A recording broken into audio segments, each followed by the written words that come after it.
Hello guys, Assalamu alaikum. I'm here Samra again. I'm gonna help you regarding your study in biology class 9th, and we have covered 2 to 3 topics in the videos. Now we are gonna continue with another topic. Hi guys, हमने काफ़ी जो videos के topics हैं वो दूसरी videos में cover किए हैं, सो हम यहाँ पे 2 टॉपिक्स कवर करेंगे आज. तो let's start with the video. Okay, आज का हमारा टॉपिक है मुस्लिम साइंटिस्ट. कि मुस्लिम साइंटिस्ट ने क्या कंट्रीब्यूशन दी थी बायोलॉजी में, इसको पढ़ के और हमारे लिए किस तरह उसको आसान बनाया था. हमारे पास 3 मुस्लिम साइंटिस्ट हैं, Jabir bin हियान, Abdul Malik Ismail and Abu Ali सीना. इन 3 को हम बहुत छोटा सा इनका इंट्रोडक्शन है जो हम स्टडी करेंगे सिर्फ एक MCQs पॉइंट ऑफ व्यू से. इट्स इम्पॉर्टेंट, जिसमें से 2 या 3 MCQs जो हैं वो आ सकते हैं आपके पेपर्स में. So first of all is Jabir bin हियान.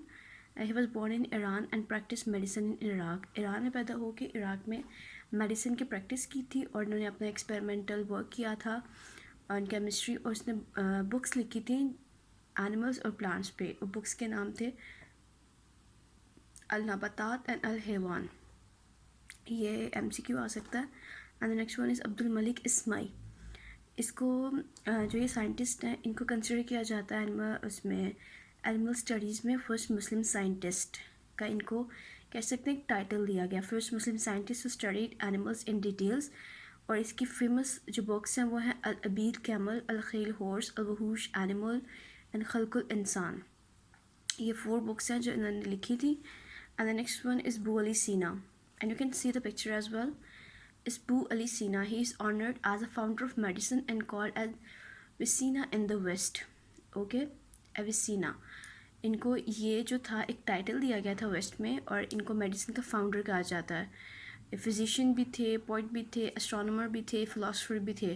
जो इनकी फेमस बुक थी उसको कहा जाता है अल कानून फ़ी अल तिब, और is known as the canon of medicine in west. Another MCQ.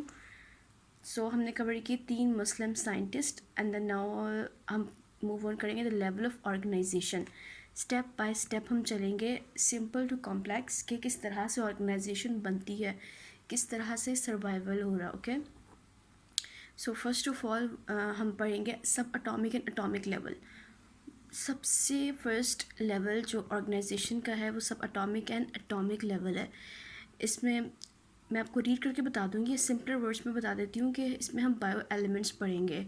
First of all what is atom. Atom is the smallest element in the universe. ठीक है, सबसे स्मॉलेस्ट टाइनी पार्टिकल है एटम, और इसके अंदर हमारे पास 3 सब एटॉमिक पार्टिकल्स होते हैं, that are electron, proton and neutrons. अपनी केमिस्ट्री में पढ़े होंगे. And we have 92 elements that occur in nature. Nature में 92 एलिमेंट्स हमारे पास हैं. And the first we are going to study 2 the things, the bio elements. What is element, what is atom, और किस तरह से बना होता है. And now 92 elements in nature and only 6 are called bio elements. जो 92 हमारे नेचर में एग्जिस्ट करते हैं, सिर्फ हम 16 को हम कहते हैं कि वो बायो एलिमेंट्स हैं. बायो मीन लाइफ को बनाते हैं. These take parts in the making of the body of a living organism. Out of these bioelements, only 6 are the oxygen, carbon, hydrogen, nitrogen, calcium and phosphorus. ये आपकी body का 99% बनाते हैं, और जो 10 बनाते हैं वो ये हैं जिंक, मैग्नीशियम, कॉपर, मैंगनीज.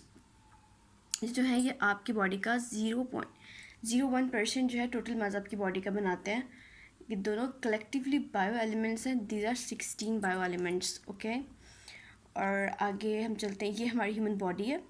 इसमें आप कलर से डिटेक्ट कर सकते हैं कि बॉडी किस चीज़ पे कंसिस्ट ज़्यादा. ऑक्सीजन 65% इन पिंक, मतलब हमारी बॉडी 65% ऑक्सीजन है, 18% कार्बन है, 10% हाइड्रोजन है, 3% nitrogen, 2% calcium, 1% phosphorus and 1% other. Just for understanding purpose ये हमारे हमें एक ग्राफ दिया गया है कि हमारी ह्यूमन बॉडी इस चीज़ पे कंसिस्ट होती है. Okay, what is molecule.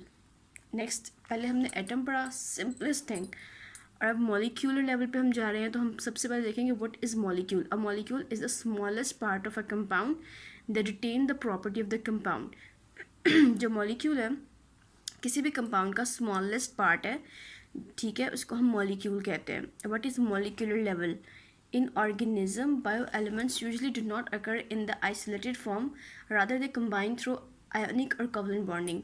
या आपने केमिस्ट्री में पढ़ी होंगी आयोनिक और कोवलेंट बॉन्डिंग की, किस तरह से आप अपने आप को स्टेबलाइज करते हैं. अकेले आइसोलेट मतलब अकेले अकेले मॉलिक्यूल लेवल पे ये नहीं होते मॉलिक्यूल, बायो एलिमेंट्स ये मिल के स्टेबल होके एक फॉर्म बना के फिर रहते हैं, जिसको हम मॉलिक्यूल कहते हैं या फिर bio molecule. And the next paragraph में हमारे पास दो डेफिनेशंस है, micro molecules and macro molecules. ठीक है, ये आपका शॉर्ट क्वेश्चन भी बन सकता है. What differentiate between micro and macro molecules. Micro molecules are with low molecular weight, glucose, water, and macro molecules higher molecular weight, starch, protein, a complex one. Micro जो छोटे मतलब जो लो मॉलिक्यूलर वेट के less complex होते हैं, water और glucose. Macro mean बड़ा, जो कि हाई मॉलिक्यूलर लेवल के होते हैं, स्टार्च, प्रोटीन एंड लिपिड्स. ठीक है, इसको हम इसमें दो में डिफाइन करते हैं, then organelle and cell level. पहले एटम पढ़ लिया, मॉलिक्यूल पढ़ लिया, अब हमें आ रहे हैं organelle and cell level, advance level पे थोड़ा सा आ गया. Organelle and cell level, biomolecules assemble in a particular way and form organelles. अब जो बायोमोलिक्यूल्स हमने जो पढ़े थे पीछे 16 बायो एलिमेंट्स, उसके बाद बायोमोलिक्यूल्स जो मिल के ऑर्गेनली बनाते हैं, एक तरह से खुद को असेंबल करके ऑर्गेनली बनाते हैं. These organelles are actually subcellular structures and when they assemble together unit of life cells are formed. हमारी ज़िंदगी का लाइफ का जो यूनिट है, जो बेसिक थिंग है वो सेल है. ऑर्गेनेलीज मिलके एक सेल बनाती हैं. अब ऑर्गेनेली क्या होती है, इसमें आगे एग्जांपल्स हैं जो एक स्पेसिफिक फंक्शन करती है.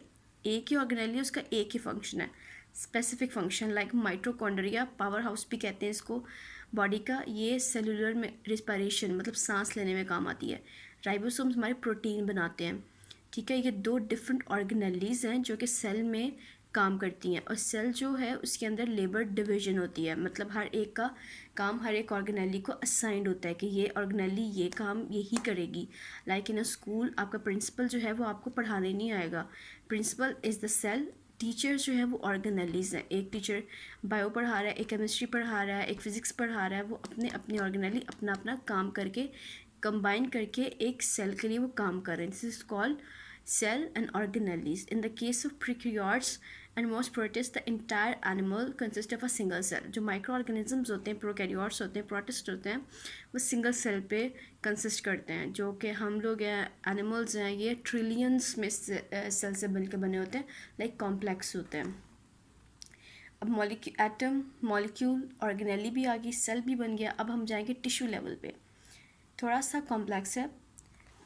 इन मल्टी सेलुलर मतलब हम जो कि जिसको हम देख सकते हैं, जो मल्टी सेल से मिलकर बना होता है ऑर्गेनिज्म. मल्टी मतलब बहुत ज़्यादा. Similar cells are organised into groups called tissues. बहुत सारे सेल्स जो होते हैं वो मिल के ऑर्गेनाइज होकर ग्रुप्स में एक टिश्यू बनाते हैं. लाइक बायो के टीचर सारे इकट्ठे होकर मिल के एक टिश्यू बना दिया. We can define a tissue as a group of similar cells specialise for the performance of a common function, जिनका एक ही काम है. ठीक है, आपके बहुत सारे, अब एक स्कूल के पास एक बायोलॉजी का टीचर नहीं होता, डिफरेंट होते हैं, 3 से 4 होते हैं. तो वो चारों जो बायो के टीचर्स हैं वो मिल के एक टिश्यू बनाएंगे.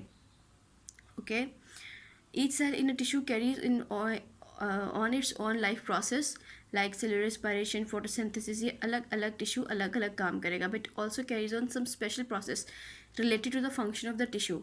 There are different type of plant tissues. Tissues के अब हम टाइप्स पढ़ते हैं. जैसे कि हमारे एनिमल्स में या ह्यूमंस में होते हैं मसल्स टिश्यूज़, जो हमारे मसल को मूवमेंट्स देते हैं. नर्वस टिश्यूज़ होते हैं. और जो प्लांट्स होते हैं उनके अंदर ग्राउंड टिश्यूज़, एपिडर्मल होती है, लेयर के टिश्यूज़ जो होते हैं.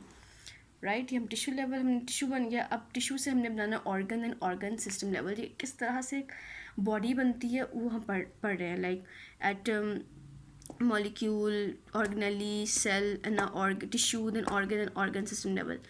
In higher multicellular organism, more than one type of tissue having related functions are organized together and make a unit. बहुत सारे जो टिश्यूज़ होते हैं जो एक जैसा काम करते हैं वो मिलके एक ऑर्गन बनाते हैं. Different tissues of an organ perform there specific function and this function collectively become the function of that organ. एक ऑर्गन में डिफरेंट तरह के टिश्यूज़ जो होते हैं वो अपना अपना काम करते हैं, वो मिलके एक ऑर्गन बनाते हैं. लाइक स्टमक आपका एक ऑर्गन है, इसमें आपकी जो फूड आप खाएंगे वो जाएगी. इसमें प्रोटीन जो है रिलीजिंग होंगे टिश्यूज़, वो भी होंगे जो आपके प्रोटीन को बनाएंगे, वो भी होंगे जो उसकी डाइजेशन करेंगे. तो डिफरेंट टाइप ऑफ टिश्यूज़ जो एक ऑर्गन बना रही है. जैसे कि स्टमक है, टू मेजर टिश्यूज़ इसमें होते हैं, एक होते हैं एपिथेलियल ग्लैंडुलर टिश्यूज़ जो कि गैस्ट्रिक जूस होता है, जो कि प्रोटीन्स जो होते हैं वो रिलीज़ करता है, जो कि डाइजेशन में आपकी हेल्प करते हैं। और वहीं पे आपके स्टमक में ही एक और टिश्यू होता है मस्कुलर टिश्यू, मसल्स, राइट। और जो मस्कुलर टिश्यू होता है वो आपकी जो फूड आप खाते हैं उसको मूवमेंट देता है, ग्राइंड करता है उसको, ठीक है, बैक एंड फोर्थ, और अंदर जो गैस्ट्रिक जूस है वो रिलीज़ करता है ताकि वो जल्दी से जल्दी उसको ब्रेक डाउन कर सके एनर्जी के लिए। So to tissues perform specific function collectively become the organ. इन दोनों ने मिला के क्या बनाया, आपका स्टमक आपका ऑर्गन बनाया। अब ऑर्गन से हम आगे मिल जाएंगे organ system level. In the next level of organization, multicellular system is the organ system level. Different organs जो एक ही जो फंक्शन परफॉर्म करते हैं, डिफरेंट फंक्शंस परफॉर्म करते हैं, वो मिल के इंटर रिलेटेड होते हैं, वो मिल के क्या बनाते हैं, ऑर्गन सिस्टम लेवल।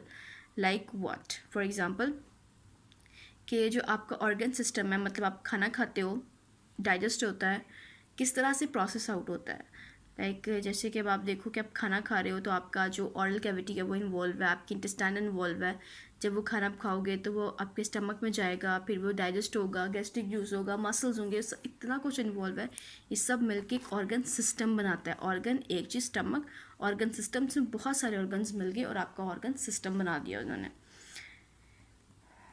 ओके और एनिमल्स से प्लांट्स के ऑर्गन सिस्टम में बहुत ज़्यादा डिफरेंस होता है। एनिमल का जो ऑर्गन सिस्टम लेवल है वो थोड़ा कॉम्प्लेक्स होता है प्लांट्स से। ओके देन हमने ऑर्गन बना लिए, ऑर्गन सिस्टम्स बना लिए। अब इंडिविजुअल कैसे बनता है, एक जानदार कैसे बनता है। Different organ and organised system organise together to form an individual organism. बहुत सारे ऑर्गन सिस्टम मिलके एक इंसान, एक जानवर बनाते हैं ऑर्गेनिज्म और individual. In organism, the function, processes and activities of various organs and organ systems are coordinated. सब लोग इस तरह नहीं होता कि हर ऑर्गन सिस्टम अपनी मर्ज़ी से काम कर रहा है, वो कोई कुछ कर रहा है, कोई कुछ कर रहा है, ऐसे नहीं होता। हर जो सिस्टम है, हर जो फंक्शन है वो बड़ा ऑर्गेनाइज्ड होता है, बड़ा कोऑर्डिनेटेड होता है, जो मिलके एक ऑर्गेनिज्म को बनाता है।